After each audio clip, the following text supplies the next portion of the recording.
ఈరోజు దోమ మండల కేంద్రంలో పేర్పే షాప్ చౌకధర దుకాణం దగ్గర ఏదైతే మనం ఫైన్ రైస్ సోనా మసూరి బియ్యం ఇస్తున్నామో 3 నెలలకు సంబంధించిన సరుకు ఒకరొకరికి 6 మంది సభ్యులుంటే 24 కిలోలు ఇచ్చేవాళ్ళం. ఇప్పుడు ఒకటేసారి మనం 72 కిలోలు బియ్యాన్ని ఇవ్వడం జరుగుతుంది.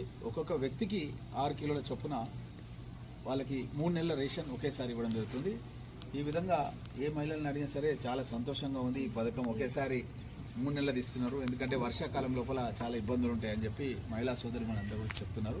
కాంగ్రెస్ ప్రభుత్వం పేదలందరూ కూడా ఈ యొక్క ఫైన్ రైస్ సోనా మసూరి కోట్లాది మంది ప్రజలకు మన దేశంలో ఎక్కడ ఏ రాష్ట్రంలో కూడా లేదు. గౌరవ ముఖ్యమంత్రి రేవంత్ రెడ్డి గారు పేద ప్రజల గురించి అని చెప్పి 3 నెలల సరుకు ఒకేసారి ఇచ్చేందుకు తీసుకున్నందుకు సర్వత్రా మహిళలు హర్షం ప్రకటిస్తున్నారు. ఈ రామ్మోహన్ రెడ్డి పరిగెత్తారు.